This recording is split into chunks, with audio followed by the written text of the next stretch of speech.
Glede na nekatere predloge, ki se pojavljajo v zadnjem času, naj povem, da sta tako vlada kot vladna koalicija pripravljeni prisluhniti in sprejeti kakršenkoli dober predlog, ki bi pomagal ali pa pripomogel k temu, da Slovenija poveča konkurenčnost, gospodarsko rast in zniža inflacijo.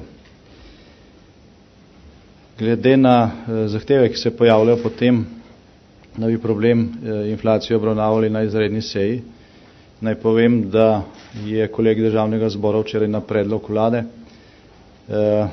odločil, da bo takšna izredna seja naslednji torek. Vlada je za to sejo že pred časom pripravila vrsto predlogov, s katerimi želi blažiti negativne učinke inflacije in pripomoči k temu, da na tiste, ki so zaradi dviga cen najbolj prizadeti, ti učinki ne bi imeli še posebej negativnega vpliva.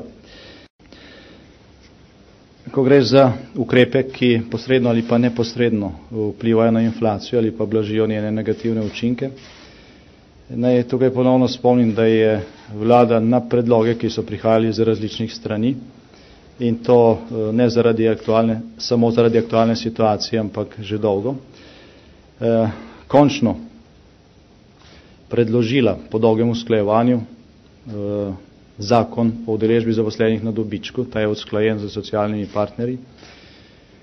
Zatem smo odgovorili na eno od zahtev, ki je v Sloveniji že zelo stara, in ta zakon bo seveda dal svoje rezultate. Na to v tem času, ko se stalno zahteva neke nove ukrepe, ne bi smeli pozabljati. To smo že naredili. Državni zbor bo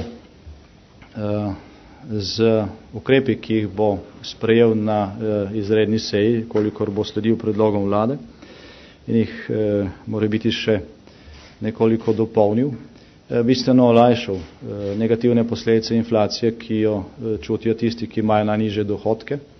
Gre predvsem za oprostitev oziroma za dodatno olajšavo pri dohodnini v najnižjem dohodninskem oziroma dohodkovnem razredu in gre za znaten dvig otroškega dodatka, za dvig preko 8%.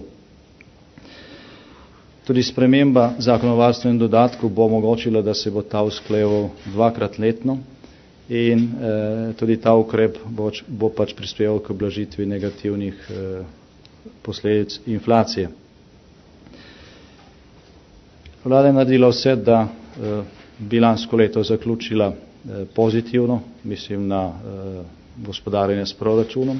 Zadnji podatki kažejo, da je bilo v lanskem letu doseženega preko 37 milijonov proračunskega presežka, kar najbolj nazorno odgovarja na kritike tistih, da je proračunski primanjkljaj vzrok za dvigovanje inflacije.